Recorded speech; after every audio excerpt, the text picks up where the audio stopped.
Welcome, everyone. Welcome back to Assuring Autonomy. Brian Wynne, AUVSI. We have just put together a fantastic group of people to interview, and I'm really excited today to welcome Ashley Ellefson from the Drone Racing League. My goodness, I mean, I can't think of a better way to improve a technology than to race it. That's been true for a long time, and we've got the guys that are doing it. And doing it throughout, including having gone virtual like all the rest of us in their 2020 season, which I think you've just finished. Is that right, Ashley? And tell us about the league and how you did all that. And we're going to talk about drones and all kinds of fun stuff. So over to you. Awesome. Yeah. Thank you so much for having me. I'm really excited to talk today. We did just wrap our 2020 DRL Allianz World Championship season back in the end of January of this year. So like all other sports, we were kind of thrown for a loop and had to pivot a lot with our real life racing season. So we had planned really large live audience events across the world and very quickly realized that those were just not going to be possible last year. So we have, in addition to our racing and our drones that we make, we have a simulator. So we were able to use that. We pivoted to a completely virtual season. We had the same pilots racing the same model drone, just in a simulated environment. And we had live TV, we introduced sports betting. So we were really lucky to be able to have the sim to rely on and still keep racing at the forefront of everyone's minds amidst the past year. Really, this had to have been, I mean, it's so graphically intense what it is that you're presenting to folks. I've seen it. I've been to drone races. It's fun, but being able to do first person view and see what the racers are seeing, and to be able to do that on a screen real time with betting involved and stuff like that, that had to be a huge challenge. It was a massive shift. Yes. So we are, just in terms of a little bit of the history of DRL, we've been around since 2015. And really saw across the world a lot of organic groups of people getting together in fields and making their own FPV or first person view drones. They were racing them around. We looked at that and sort of saw similar challenges of it's really hard to follow that, but it's really fast. It's exciting. You have crashing without any risk to life. And so we saw that and thought we have to make this into a sport. And since the beginning, the aim has been really to create a professional league for drone racing pilots. And so over the years, we've had to solve and think through solutions to problems like we need the right radio and technology equipment to make sure that the drones can fly the types of courses we want. We need to make sure that a camera can capture them, not only when they're going really fast, but in dark, kind of low light environments. Mm-hmm. And so we've built a team of in-house event professionals, media professionals, and technologists that are only working on DRL and our races. So we're able to have a lot of control and creative input in terms of what we are delivering. So we got really used to delivering our real life racing series. We have kind of got it now to a stage where it is a little bit more standardized. It's predictable. The fun part of kind of tweaking things that make it more exciting for audience members who come on site to watch it. And then COVID happened, threw everyone for a loop, and we pivoted over the course of several months with different season options for what we could do, and eventually landed on going live TV, live sports betting, all over the span of about 2 months, and did some really kind of cool things with our broadcast technology to enable us to have everybody film and compete from the safety of their homes across the world. So you have a really interesting background. You actually, as the chief operating officer, you're responsible for a lot of different things, of course, but you set up courses as well. Yes. And you kind of learned how to do that in the Tough Mudder world, which I I freely admit I never had the courage to try a Tough Mudder. What's the connection there? I just think that's fascinating. Yeah, so me personally, I fell in love with working on startups that happen to be within the sports and event production world. So Tough Mudder, likewise, I joined there before it was a thing. It was an idea on papers with a couple of kind of pictures of people crawling through mud that we imagined and kind of staged in anticipation of our first event. And so we invented the whole thing from scratch. No one knew what to expect. So I know Nicholas Horbacheski, our founder, as well from Tough Mudder. So when I found out that he was going to be creating the new sport of drone racing and bringing that to a global audience, I knew I just had to be involved. And so it's completely different. It's a lot cleaner. So not having to touch the mud when we are on site at events is great. The challenges are the same. It's something that in 2015, very few people knew what an FPV drone was, and they had no concept of that it would be exciting to watch them race against each other. So we had to figure out a lot of things and make a lot of decisions that there was no blueprint for. From a course design perspective, very different. Tough Mudder, you're putting tens of thousands of people through obstacles and 12 miles. And then with drone racing, we have a max of 6 drones. It's always the same pilots, and it's in an indoor confined space where we have to think through things like the radio waves and making sure that the drones don't lose connectivity so that they can continue flying, and sort of how big do the gates need to be. That was a big question that we had to figure out. We're known amongst our pilots and within the FPV racing community as the ones that do the things that a lot of people think are impossible. So we've put like a power loop maneuver in some of our courses, and we like to do things that people don't think are going to work, and then they do, and they're those wow moments when you're watching it on TV or when you're in person. And the wow moments are, for the industry itself that has sort of been building and that AUVSI has represented since 1972. This is great because it captures the imagination of a lot of folks. And I know what little I know about running a league. It's kind of all about the demographic. So talk a little bit about the demographic that you're finding some real resonance with, and any thoughts you've got on how that might be attracting people to become pilots that might want to make a living at it doing that. Yep.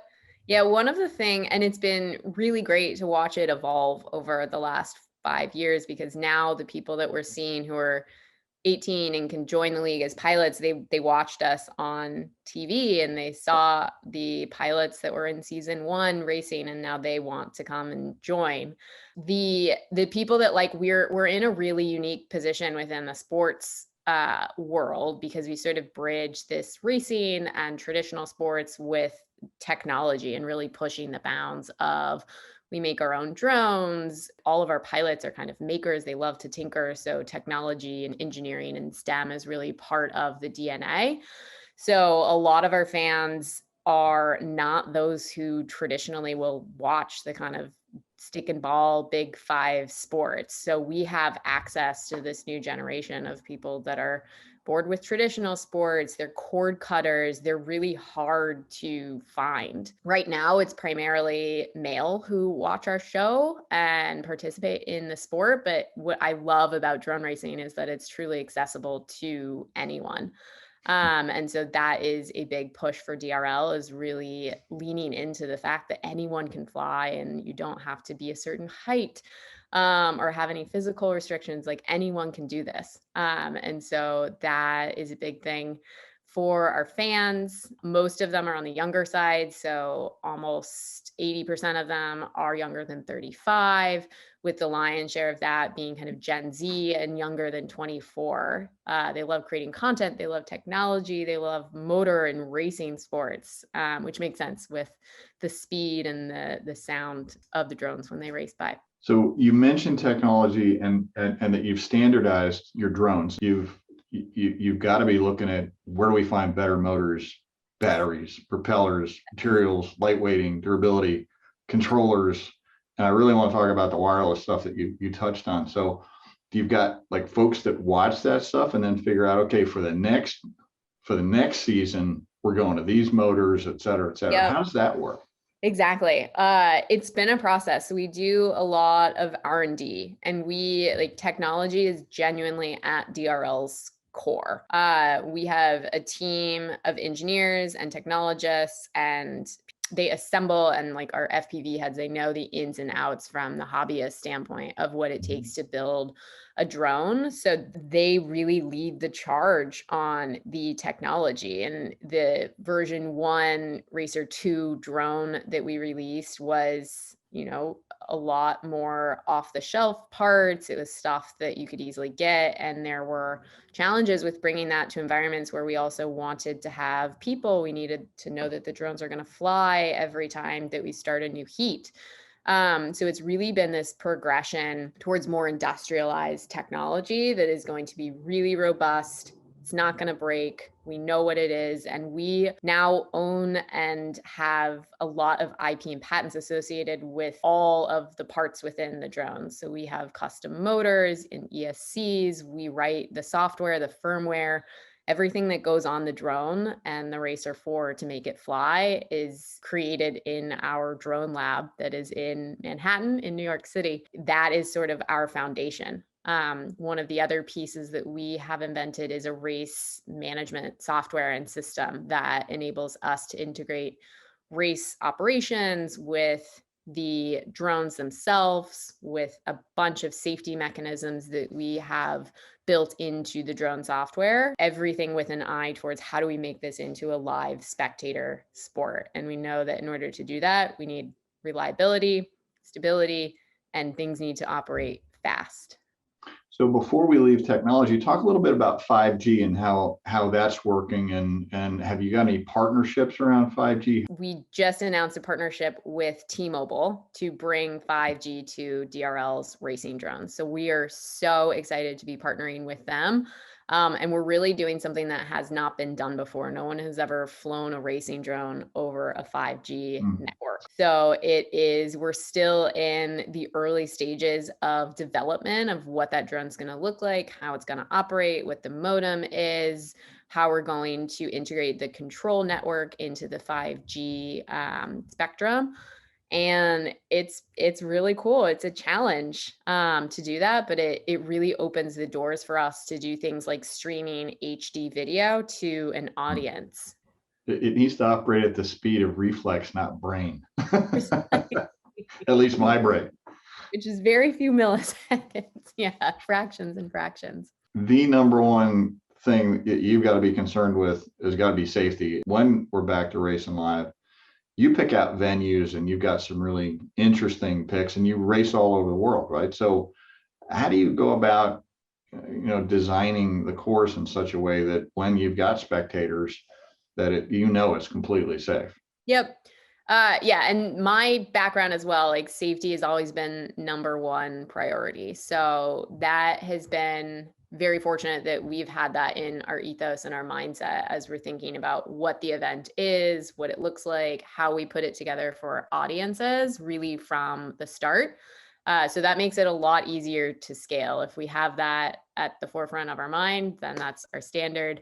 And we're not trying to do things that are unsafe. And so we have a number of different aspects. Some of them are technology related that we've built into the actual drones themselves. And some of them are physical infrastructure. We've done events across the world, and you're working with different either aviation or health and safety authorities across the world. And there are different standards everywhere that you go about what you can or cannot do with an audience. And so we always are erring on the side of sort of the most conservative with that so that we know we can apply that anywhere that we go. We have built up a big, massive handbook of standard operating procedures relating to safety, with everything from how do we safely store and transport the batteries for our drones, to what type of netting should we install for our crew and for audience protection. We started with small audiences that were kind of on a closed set coming to see our races. And over the course of the last 4 or 5 years, we have grown that. We've had over 4,000 people attend our last live audience event that we were able to do in the end of 2019 at Chase Field. So how do you see the 2021 race season evolving here? Are you gonna, I don't know when your season starts, but are you looking at delays to try and get back, or? Yeah, so we're very fortunate in the sense that we started doing post-produced, very small kind of VIP audience events. So Okay. we know how to do that. That is the easiest way for us to get back, considering kind of COVID precautions and what any restrictions are on venue capacities and just local kind of health and safety regulations. So we definitely are planning to get back to real life racing as soon as we can. We are also planning to continue virtual racing. The blend of kind of the virtual and the real is something that is truly unique to DRL. You would not be able to do that with other sports leagues and have the same kind of players participate in both versions of the sport. So that is something that we love and we will continue to bring to our fans. We're hoping and crossing our fingers like everyone else that we see what happens with other kind of major sporting events that are planned for the summer, the fall. We're watching kind of venues and other sports leagues with how is the reintegration of fans going. We will be part of that as soon as is safe to do so. This is going to be really exciting to get back to live events. We can't wait. We can kind of see that light at the end of the tunnel. And I think it's completely amazed at the kind of fidelity that's required in the systems that you're putting together to be able to do that, do it live, and then actually bolt on to that the whole betting world, because you've got fiduciary duties there as well. I would imagine that's not a world that I understand very well, but things have got to go in a way that you can prove this person actually won, right? Yeah, exactly. And I mean, since the beginning of DRL, we always wanted sports betting to be part of our sport. It is so similar to horse racing. So a lot of what we've built has really been with that kind of future proofing in mind of what do we need to do now when we're architecting systems, when we are creating standard processes to make that a lot easier on ourselves when the time comes that we are approved. So we've developed our own timing and scoring system. There previously was nothing that would allow objects in kind of 3D space to be tracked. If you think of how they track racing or like running events, it's on the ground, and our drones are passing through gates, and each pilot's passing through at a different height or a different angle. And so we had to create something that we knew was going to capture a large degree of variability across the drones. And the fidelity that you're talking about, that's exactly what we're trying to do in the broader airspace, right? Mm-hmm. We're trying to actually demonstrate that we can do this in a way that will improve the safety in the airspace. Exactly. And scale technologies that old pilots like me would want on our aircraft, so that we've got the kind of situational awareness, and the aircraft themselves have situational awareness of where other aircraft are and things like that. I think we're going to be watching for some real leadership stuff out of your community. So Ashley, thank you very much for taking time with us today. What an exciting venture you're involved in, and you're obviously doing it in a way. I loved your use of the term future proofing, one of the hardest things to do ever. So thank you so much for spending time with us today and talking to the community about what you're doing. Yeah, thank you so much for having me, Brian. It's great talking to